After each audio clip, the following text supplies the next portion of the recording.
Historia económica de la antigüedad 2000 a.C., 1519 después de Cristo, Historia del capitalismo en México, los inicios 1521-1776, Crónica de un derrumbe, las revoluciones conservadoras del Este, Viaje alrededor de la izquierda mexicana, La búsqueda 1 y 2, y en coordinación tenemos México, un pueblo en la historia, y redactor de la sección económica de la revista Política de 1966 a 1967.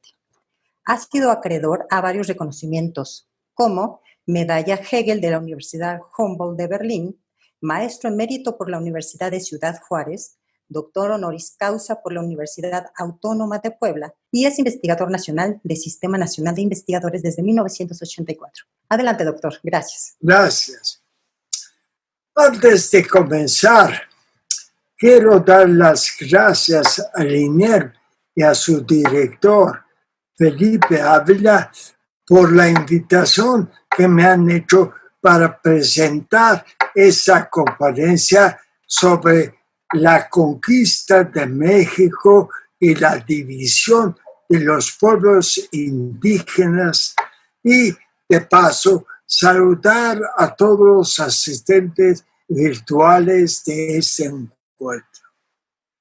La historia de la conquista de México es un verdadero campo de batalla. Pocas sendas del pasado de nuestro pueblo han sido tan holladas.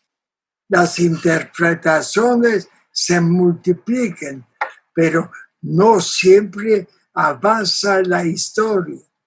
Frecuentemente la batalla tiene que ver con intereses, como por ejemplo los conservadores españoles que insisten en hacer de la conquista de México una gran gesta de la España imperial, en la cual un hombre excepcional, genio militar, hábil político y dirigente carismático, Hernán Cortés, a la cabeza de un grupo reducido de hombres de armas españoles, conquistaron en 2 años a un imperio mexica que contaba con cientos de miles de guerreros. Esta visión, que tiene una larga tradición iniciada con libros como el de Antonio Solís, Historia de la Conquista de México, 1684, aún se manifiesta y se mantiene en obras como los 2 tomos de Christian Duverger dedicados a la biografía de Cortés, 2019, o bien el de Juan Miralles, Hernán Cortés, inventor de México. La segunda visión ve en los pueblos originarios seres inferiores, esclavos por naturaleza.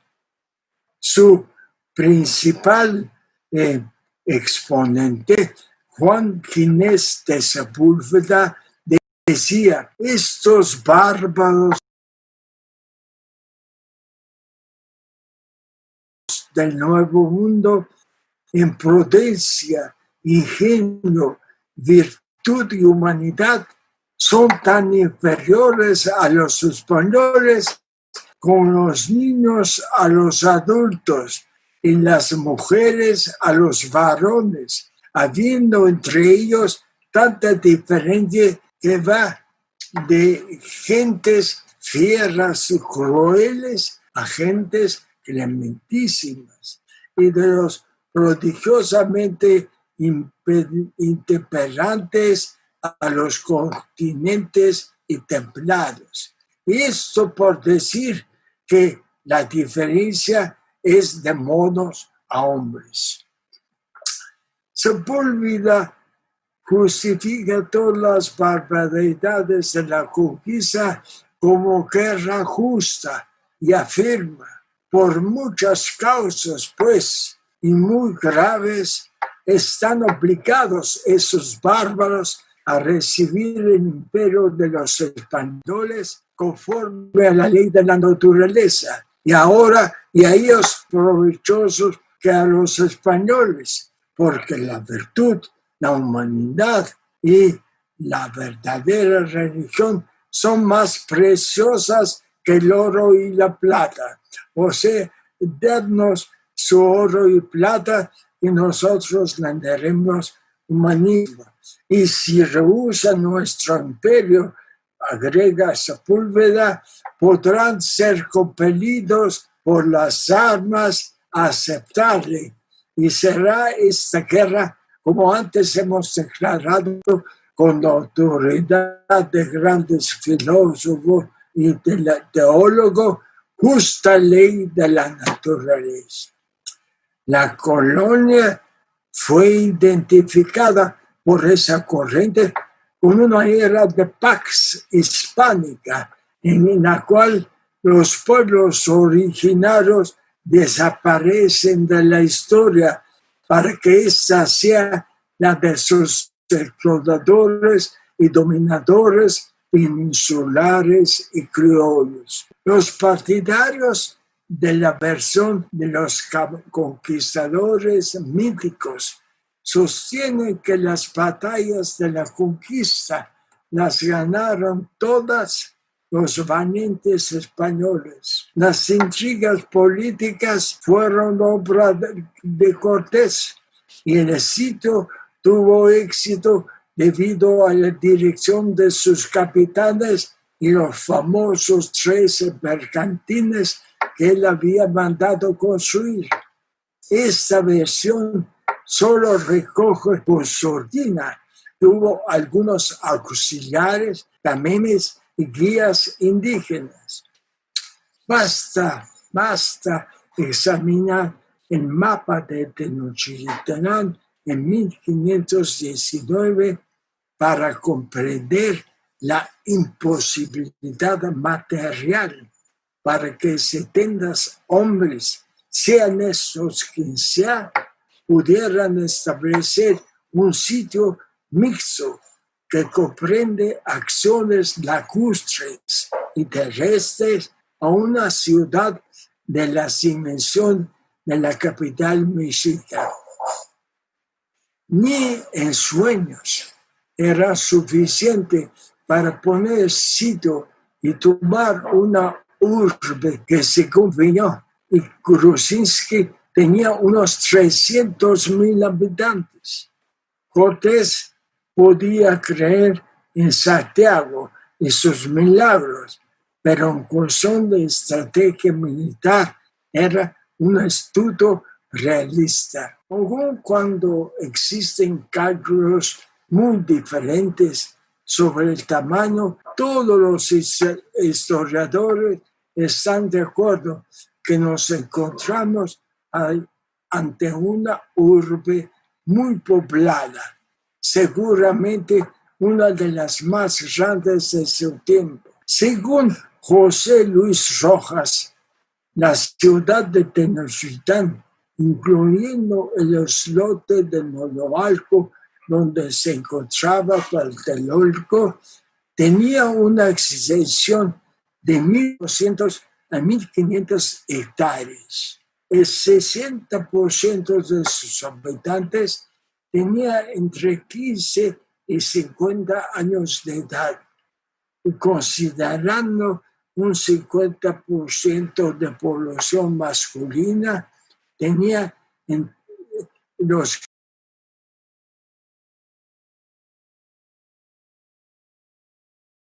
guerreros eran 90,000.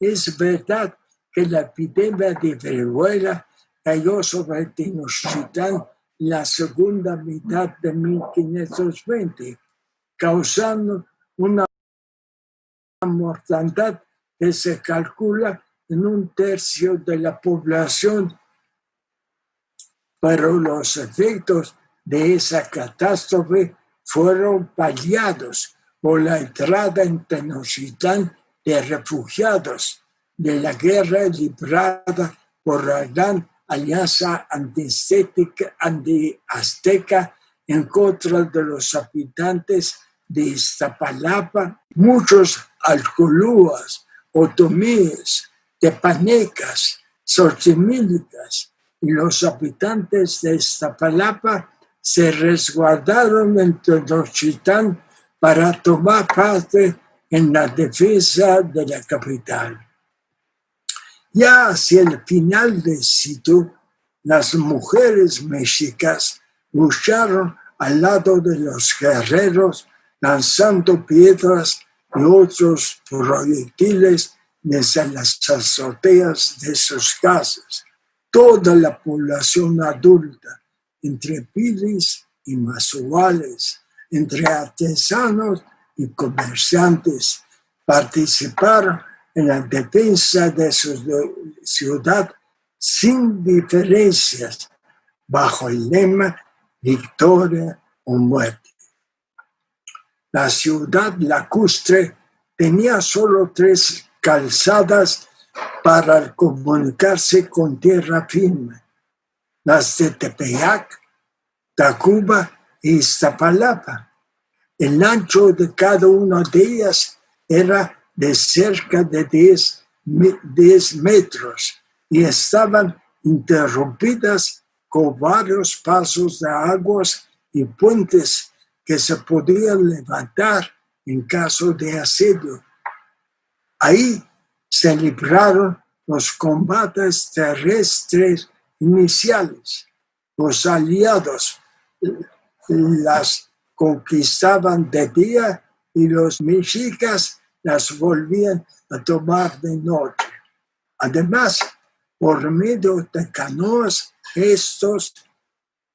cuyo número se calcula según Hasek entre 60 y 70 mil, entre ellas un buen número de piraguas más grandes que podían transportar hasta 40 personas.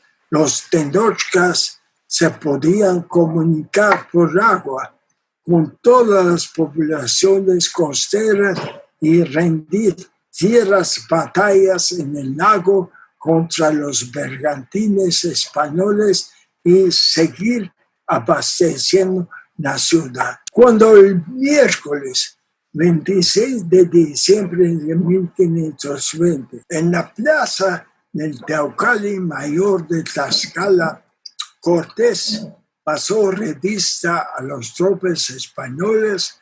El total era de apenas 700 hombres. El siguiente día hizo lo mismo con las fuerzas aliadas indígenas. El contingente más numeroso era el de los tlaxcaltecas, al mando del cual iba Xicoténcatl el Joven. Hay muchas versiones sobre su número, que varían entre 60,000 y 80,000 hombres. Otros autores calculan que junto a los de Cholula, Huejotzingo y Totonacapan eran 110,000. Cortés mismo, en su tendencia por exagerar, habla de 150,000. López de Gómara dice que había 60,000 acolúas y 200,000 de otras naciones. En todo caso, se es seguro que por cada español que participó en el sitio había por lo menos 80 o 100 guerreros indígenas. Podemos decir, sin equivocarnos, que el peso principal de las batallas recayó en los indígenas tlaxcaltecas, acolúas, ojochincas, cholultecas, totonacos y otros que pelearon bajo la dirección de sus propios jefes, a veces sin la presencia de los españoles. Para comprender la conquista de Anáhuac, debemos de dejar de cortar la historia en rebanadas, como dijo Legoff, o en palabras de Walter Benjamin, aceptar que en toda situación hay una cita secreta entre las generaciones pasadas y las presentes. Separar la historia prehispánica de la historia de la conquista con una muralla china es hacer violencia a la conciencia de los pueblos originarios. Ellos tuvieron, antes de la llegada de los españoles, una tumultuosa historia. El desembarco de 500,000 de aventureros no cambió por tanto su mundo espiritual. En su imaginario, los pueblos originarios continuaron con sus filias y fobias, conflictos y alianzas que predominaban en el último siglo de la sociedad antigua o prehispánica. La verdad es que el concepto indígena esconde una diversidad de ciudades-estado, culturas, idiomas, dominios territoriales, intereses locales que solo se pueden designar bajo el nombre de pueblos originarios. Cada uno de ellos tuvo su propia historia antes y después de la conquista. Cada individuo se sentía parte de una entidad étnica y territorial política específica. Nunca hubo una nación, un estado, un patriotismo o un ejército que pudiéramos llamar indígena. Una de las principales causas de la derrota de los pueblos originarios a manos de los conquistadores españoles fue la extrema división, la constante beligerancia que entre ellos reinaba y que permitió a los conquistadores aplicar el viejo lema del colonialismo mundial: divide y vencerás. 19. La fragmentación étnica y política en el centro de México era enorme. Étnicamente podemos hablar de los otomíes, culúa, alcolúa, xochimilcas, chalcas, tepanecas y mexicas. La situación era el resultado final de una historia compleja. Durante siglos, el ascenso y la caída de etnias en el Valle de México había estado regidas por victorias y derrotas militares, y la expansión y reducción de las áreas controladas por cada una de ellas en un proceso recíproco complementario.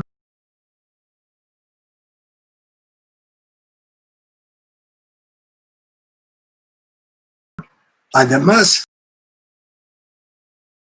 los años 1200 a 1500 después de Cristo y la conquista española fue marcada por guerras que dejaron una profunda huella en la existencia de cada una de ellas.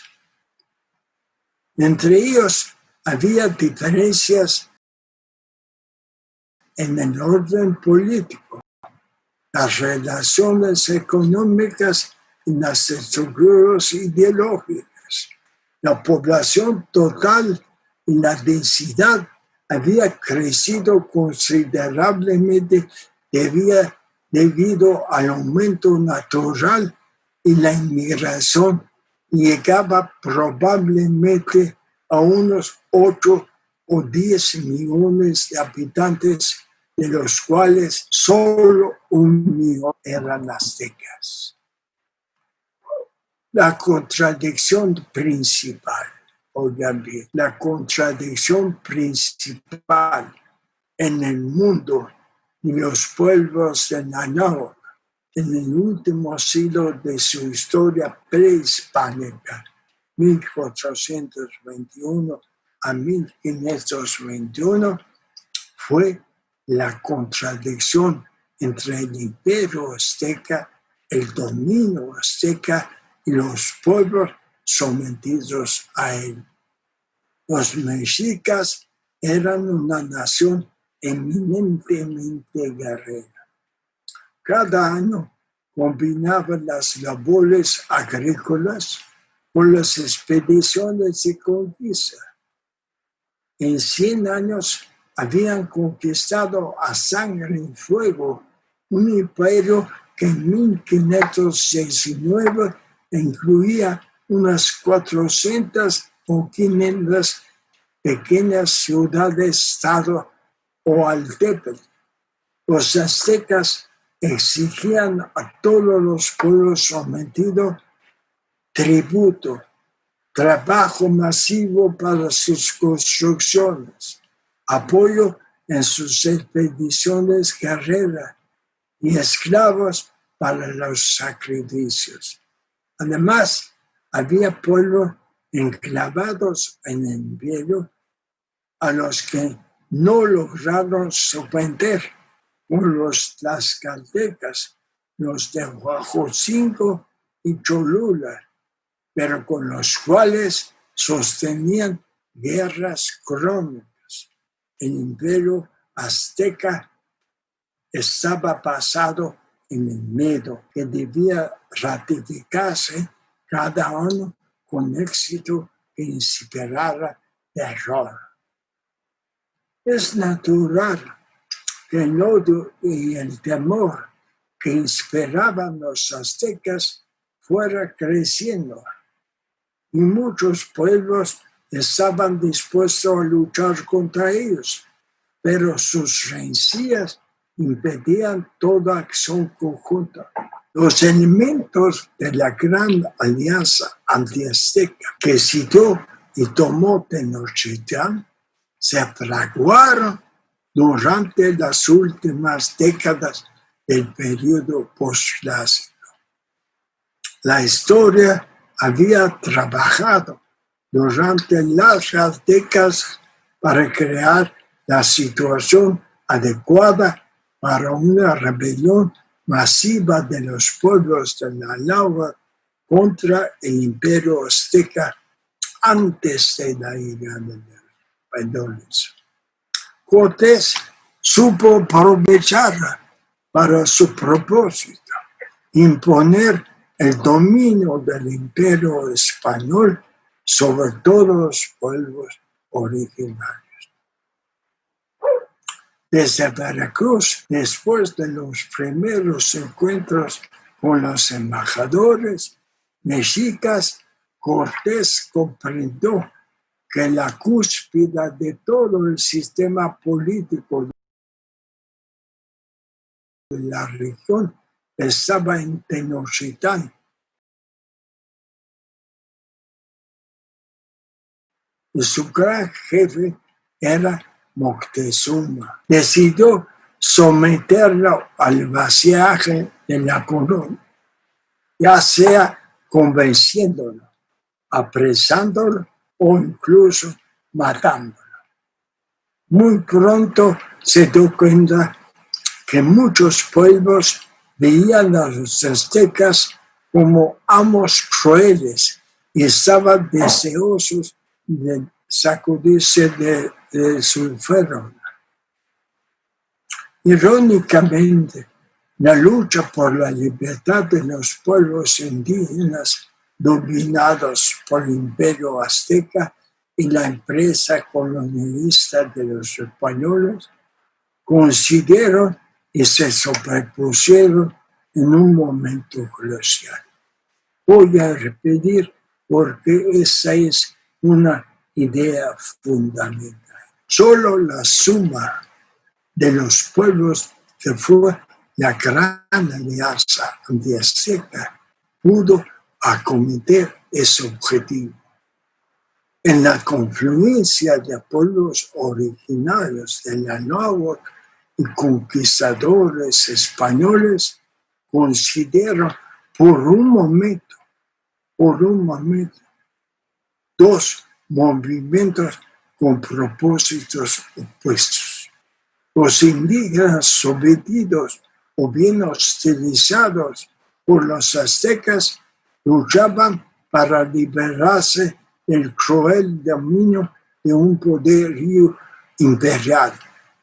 Los pueblos de Zempoala, Tlaxcala, Texcoco, Huejotzingo, Cholula y Chalco, así como los tepanecas y al final incluso los pueblos de las Chinampas que al principio apoyaron a los mexicas, se pasaron a la gran alianza antiazteca, que fue una alianza contra natura, la unión de los contrarios.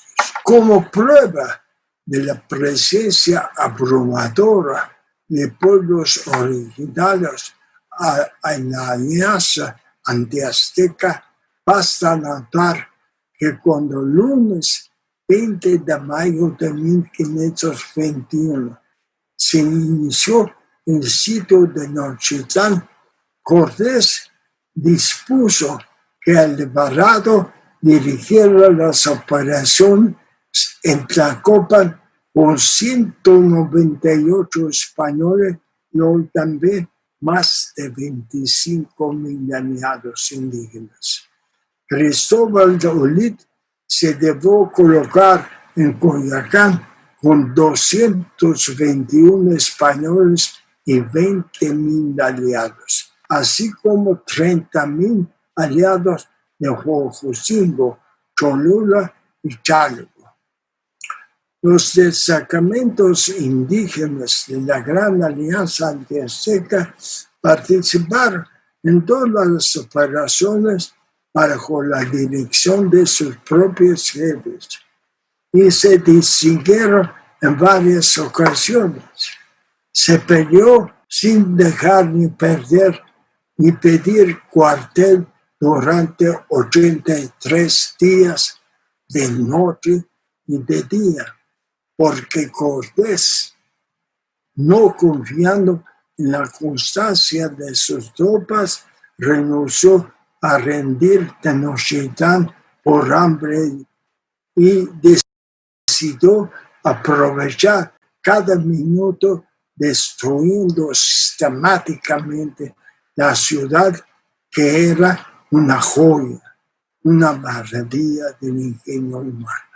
Podemos decir, sin exagerar, que la destrucción del imperio azteca, como fueron en su tiempo las caídas de los imperios teotihuacano, tolteca y tepaneca, fue un fenómeno interno de la historia de los pueblos originarios. Pero los que la produjeron no sabían ni podían saber que el desenlace final les sería profundamente adverso, porque llevaría al poder a un imperio europeo que los reduciría a todos a una condición de súbditos inferiores de un cruel sistema colonial. Recientemente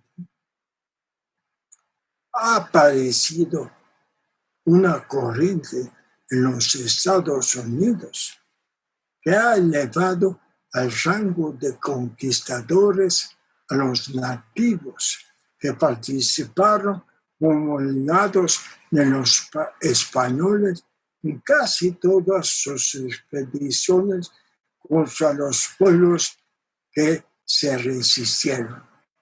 Estoy hablando del libro editado por Laura Matthew y Michael Ojik, Indian Conquistadors, Indigenous Allies in the Conquest of Mesoamerica, aparecido en 2007, que reúne artículos de Florin Asenberg, Robinson Herrera, John Cusack y Ana Yananakis, entre otros, así como los 7 mitos de la conquista española de Matthew Restal de 2003. Esta corriente sostiene correctamente que no hubo expediciones en que los indígenas no participaron en números superiores como aliados de los españoles.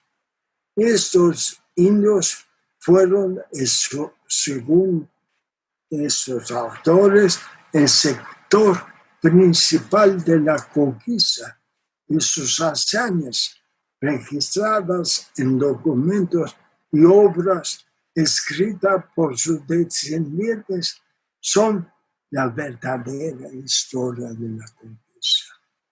Así, la resistencia a los conquistadores españoles se diluye hasta desaparecer y los verdaderos héroes de esa historia de la conquista son los indios que colaboraron con los españoles.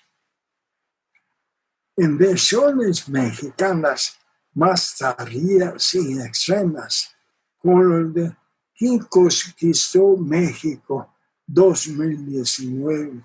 Ojo, una década después de los americanos, el autor Federico Navarrete se pregunta: ¿es verdad que nos conquistaron los españoles?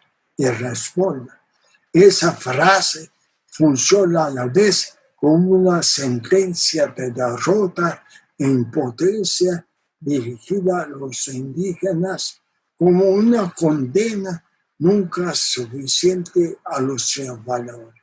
Al identificarlos plenamente con los indígenas vencidos y al dar por sentado que los vencedores vinieron de fuera, continúa Navarrete, a derrotarnos a todos nosotros, asumimos en carne propia toda una serie de complejos que nos devalúan, nos paralizan en un innecesario y lastimero trauma de la conquista. Asumiendo la nueva corriente norteamericana, Navarrete eleva a nivel de vencedores a los indígenas que colaboraron con los españoles y los que resistieron los manda al sótano de los vencidos. Cuitláhuac y Cuauhtémoc son perdedores y la heroína principal del entendimiento y compenetración entre españoles e indígenas es la Malinche. La conquista de México puede entenderse sin referencia alguna al desarrollo del capitalismo europeo y su resultado, según el autor, no fue el establecimiento de una colonia. Veamos. Sin duda, los llamados indios conquistadores jugaron objetivamente hablando el papel de fundadores de una nueva sociedad colonial, en la cual todos los pueblos originarios, incluyendo los así llamados conquistadores indios, fueron reducido a la condición de dominado y explotado por una potencia europea. Y los que resistieron se rebelaron y se negaron a obedecer una y otra vez en la conquista, y durante los 300 años de colonia son indígenas sin historia. Para concluir, los pueblos son frecuentemente sujetos a esfuerzos que escapan a su control y entendimiento. No son conscientes del papel que juegan en la historia, porque las palabras de Walter Benjamin tienen una cita secreta entre las generaciones pasadas y las presentes. O, como dice Marx, el muerto sujeta al vivo. Pero el historiador está obligado a las consecuencias reales de sus actos. Pensaba en el pasado. Y ese es una primera razón del éxito de la conquista colonial española. Muchas gracias. Doctor Semo, pues muchísimas gracias. Como siempre, una delicia escuchar todo lo que nos pueda decir. Y bueno, el INERM agradece, junto con todo su equipo de colaboradores,